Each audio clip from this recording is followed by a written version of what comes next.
जय हिंद। आज की इस वीडियो में हम लोग समझने वाले हैं कंप्यूटर के सॉफ्टवेयर को कि कंप्यूटर का सॉफ्टवेयर क्या होता है। सबसे पहले हम बता देते हैं कि आज तक हम लोग बचपन से ही पढ़ते हुए आ रहे हैं कि कंप्यूटर का सॉफ्टवेयर वो चीज़ है जिसको हम छू नहीं सकते हैं बट महसूस कर सकते हैं, और हार्डवेयर वो है जिसको हम छू सकते हैं, महसूस कर सकते हैं, तोड़ सकते हैं, चाट सकते हैं, उस पर मुक्का मार सकते हैं, कुछ भी कर सकते हैं। यानी कि फिजिकल चीज़ों को हम लोग क्या कहते हैं कि हार्डवेयर है। और जिन चीज़ों को हम लोग छू नहीं सकते हैं लेकिन महसूस कर सकते हैं, जैसे हम अगर किसी मॉनिटर में या फिर किसी में मूवी देख रहे हो तो वो क्या है, हमारा एक तरीके का सॉफ्टवेयर ही तो चल रहा है, उसमें उसको छू नहीं सकते हैं बट देख रहे हैं ना, महसूस तो कर रहे हैं। तो उसी तरीके से अब क्या है कि थोड़ा थोड़ा जैसे जैसे हम लोग आगे बढ़ रहे हैं तो हम लोगों के नॉलेज का भी लेवल तो आगे बढ़ना चाहिए ना।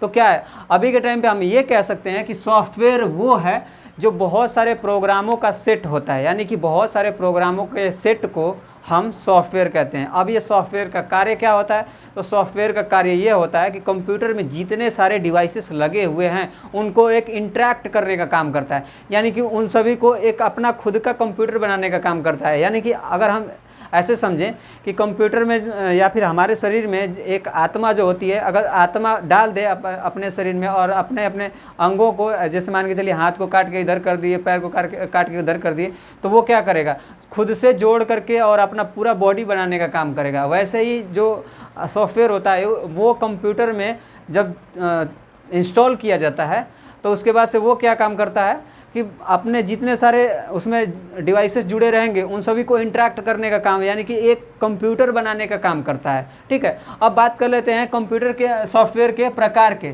तो कंप्यूटर सॉफ्टवेयर के प्रकार 3 प्रकार के होते हैं। आपका पहले नंबर पे है आपका सिस्टम सॉफ्टवेयर, दूसरे नंबर पे यूटिलिटी सॉफ्टवेयर, और जो तीसरा होता है एप्लीकेशन सॉफ्टवेयर। अब ये देखिए, यहाँ पे बात आती है कि सिस्टम सॉफ्टवेयर क्या होता है। देखिए, सिस्टम सॉफ्टवेयर वो होता है जो हमारे कंप्यूटर में सिस्टम, जितने सारे सिस्टम्स लगे हुए हैं, जैसे आपका कीबोर्ड, माउस, मॉनिटर वगैरह जितना सारा कुछ लगा हुआ है, उन सभी को खुद से मैनेजमेंट करने का काम करता है। यानी कि उसमें जितने सारे डिवाइसेस लगे हुए हैं वो कब काम करने हैं, नहीं करने हैं, कैसे काम करने हैं, नहीं करने हैं। अगर प्रिंटर लगा हुआ है तो प्रिंटर को कैसे काम कराना है, कब प्रिंट कराना है, कब नहीं कराना है, यानी कि इन सभी का काम को मैनेज करने का काम आपका हमारा ये सिस्टम सॉफ्टवेयर करता है। यानी कि नाम से ही पता चल रहा है कि ये सिस्टम से जुड़ा हुआ है। ठीक है, अब नेक्स्ट वाले को बात कर लेते हैं यूटिलिटी सॉफ्टवेयर। यूटिलिटी सॉफ्टवेयर के बारे में अगर हम सीधा सीधा वन वर्ड में समझें कि क्या है कि अगर कंप्यूटर में कोई भी काम कर रहे हैं तो गलतियों को सुधारने का काम आपका यूटिलिटी सॉफ्टवेयर करता है, सीधा सीधा लैंग्वेज में। यानी कि जो भी गलतियाँ होंगी उनको सुधारने का काम या फिर उसको थोड़ा सा मैनेजमेंट करने का काम आपका यूटिलिटी सॉफ्टवेयर करेगा। जैसे में हमारे अगर कोई भी डिस्क हो उसको कंप्रेस करने का काम, यानी कि गलती हुई है चाहे नहीं हुई है फिर भी हम लोग कंप्रेस कर रहे हैं, उसको दबा करके रख रहे हैं, वो कंप्रेस करने का काम आपका यूटिलिटी सॉफ्टवेयर करता है। फिर हम हार्ड डिस्क पे जो पासवर्ड लगा देते हैं वो भी हमारा क्या काम करता है, यूटिलिटी सॉफ्टवेयर। ट्रबल शूटिंग का काम करता है हमारा यूटिलिटी सॉफ्टवेयर। ठीक है, तो इन सभी सॉफ्टवेयर को यूटिलिटी सॉफ्टवेयर कहते हैं। नेक्स्ट की बात करें तो एप्लीकेशन सॉफ्टवेयर। देखिए, एप्लीकेशन सॉफ्टवेयर का मतलब होता है कि बहुत सारे ऐसे छोटे छोटे इंस्ट्रक्शंस को, सेट को मिला करके एक एप्लीकेशन बना दिया जाता है। यानी कि आप अपने मोबाइल में एप्लीकेशन चलाते हैं, वैसे ही बहुत सारे छोटे छोटे प्रोग्राम्स होंगे, उन सभी प्रोग्रामों को मिला करके हमारा एप्लीकेशन सॉफ्टवेयर बना दिया जाता है।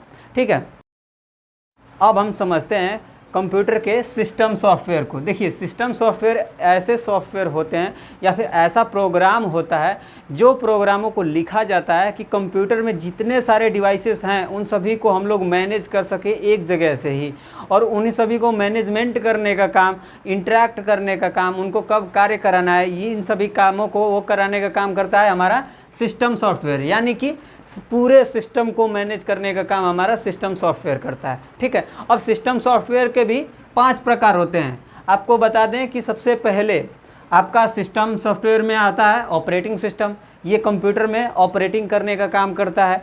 ठीक है, दूसरे नंबर पे आता है आपका डिवाइस का ड्राइवर, डिवाइस ड्राइवर।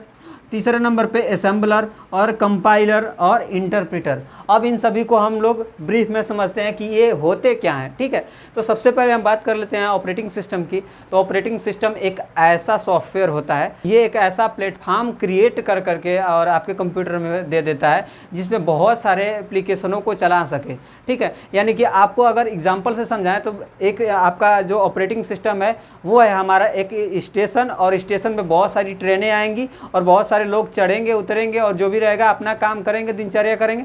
तो उसी तरीके से ये ऑपरेटिंग सिस्टम जो है क्या है, हमारा एक सिस्टम का प्लेटफॉर्म है, और वो प्लेटफॉर्म ऐसा क्रिएट कर देता है जिसपे बहुत सारी ट्रेनें आती हैं, यानी कि बहुत सारे प्रोग्राम्स, बहुत सारे एप्लीकेशंस को हम लोग यूज़ कर सकते हैं, ठीक है। तो यानी कि ये कह सकते हैं कि हमारा जो ऑपरेटिंग सिस्टम है वो हमारा मेन सॉफ्टवेयर होता है, जो जिस पर हम लोग बहुत सारे एप्लीकेशनों को चला सकते हैं। यानी कि ये क्या करेगा, डायरेक्टली यूज़र से और कंप्यूटर के सॉफ्टवेयर से इंटरेक्ट कराने का काम करेगा, ठीक है। नेक्स्ट नंबर पे हम बात कर लेते हैं डिवाइस के ड्राइवर की। तो डिवाइस ड्राइवर जैसे हमारी एक कार है, तो कार को चलाने का कौन काम करेगा, ड्राइवर। तो उसी तरीके से जितने सारे कंप्यूटर में डिवाइसेस लगे हुए हैं, एक्सटर्नल डिवाइसेस जैसे कि प्रिंटर लगा हुआ है, वेब कैमरा लगा हुआ है, फिंगरप्रिंट डिवाइस लगी हुई है, तो उन सभी को भी चलाने का काम तो कुछ तो करेगा। तो उन सभी को चलाने का काम हमारा क्या काम करता है, ड्राइवर। यानी कि ड्राइवर हमारे जितने सारे कंप्यूटर में डिवाइसेस एक्सटर्नल जुड़े हुए हैं उन सभी को कनेक्ट करके और चलाने का काम करता है हमारा ड्राइवर, ठीक है। नेक्स्ट नंबर पे हम लोग समझते हैं असेंबलर, कंपाइलर और इंटरप्रेटर। देखिए बहुत लोगों को कन्फ्यूजन होती है यहीं पे कि असेंबलर क्या है, कंपाइलर क्या है और इंटरप्रेटर क्या है। देखिए असेंबलर एक ऐसा ट्रांसलेटर है, समझ लीजिए। पहले सबसे पहले हम लोग बात कर लेते हैं कि ट्रांसलेटर क्या है। तो जैसे हमें तमिलनाडु हम लोग चले गए हैं और हमें तमिल आती नहीं है और तमिल वालों को हिंदी आती नहीं है, तो भाई कैसे हम लोग कम्युनिकेट कर पाएंगे। तो हमारे पास एक ऑप्शन निकल करके आता है कि हम किसी ट्रांसलेटर को, बिचौलिए को, जो जिसको हम लोग दुभाषिया कहते हैं, तो उसको हम पकड़ करके लाएं और कहें कि भैया एक काम करो, हम तुमको बोलेंगे तुम उसको समझाओ, वो जो भी बोलेगा तुम सुनना और फिर हमें समझाना। तो ऐसे काम करने के लिए हम लोग क्या करेंगे, दुभाषिया का उपयोग करेंगे।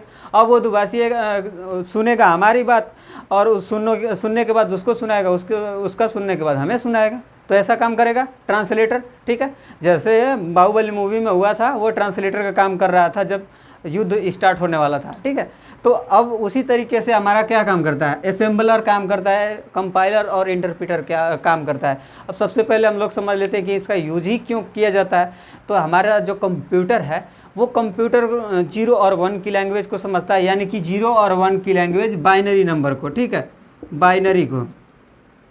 बाइनरी कोड को समझता है। और हमें तो 0 और 1 आता नहीं है। 0 का मतलब होता है ऑफ और 1 का मतलब होता है ऑन, यानी कि 0 मतलब करंट जाएगा नहीं और 1 का मतलब होगा कि करंट जा रहा है, ठीक है। यानी कि ऑन है डिवाइस और यहाँ पे ऑफ है। अब बात ये आती है निकल के कि हमें तो ABCD आती है, क ख ग आता है, तो हम अपने लैंग्वेज को कैसे समझाएंगे कंप्यूटर को। तो उसी को समझाने के लिए हमारा असेंबलर होता है। तो ये क्या काम करता है कि असेंबली भाषा को, एक लैंग्वेज होती है तो वो असेंबली भाषा को कंप्यूटर के मशीनी लैंग्वेज में चेंज करने का काम हमारा असेंबलर करता है, असेंबलर, ठीक है। जैसे नाम से ही है, यानी कि हम लोग इतना याद करके रख सकते हैं कि असेंबली भाषा को मशीनी लैंग्वेज में ट्रांसलेट करने का काम करता है हमारा असेंबलर, ठीक है। नेक्स्ट नंबर पे बात आती है कंपाइलर और इंटरप्रेटर। इन दोनों में बहुत ज़्यादा कन्फ्यूजन निकल करके आती है, बहुत ज़्यादा कन्फ्यूज़ रहते हैं लोग कि आखिर में कंपाइलर क्या है और इंटरप्रेटर क्या है। तो हम सबसे पहले बात कर लेते हैं कंपाइलर की। तो कंपाइलर देखिए एक ऐसा ट्रांसलेटर होता है जो हाई लेवल लैंग्वेज में लिखे गए प्रोग्रामों को मशीनी लैंग्वेज में ट्रांसलेट करता है। ये तो ट्रांसलेट करता है, ट्रांसलेट तो ये तीनों करते हैं, बट इसमें थोड़ा सा डिफरेंस है। अब ये क्या काम करता है कंपाइलर, जैसे मान के चलिए कि हम पूरा एक पेज का कोड लिख दिए, इसमें हम कोड लिख दिए। अब ये कोड लिखने के बाद क्या करेगा, सभी इसमें जितना सारा है कोड, उन सभी कोडों को एक बार में स्कैन करेगा और देखेगा कि कहीं पे एरर तो नहीं है। अगर मान के चलिए ये इस वाली लाइन में एरर रहेगा तो पूरा प्रोग्राम ये गलत समझेगा, यानी कि कहेगा कि भैया हमारे बस की तो बात नहीं है इसको रन कराना और इसको समझना या फिर कंप्यूटर को समझाना।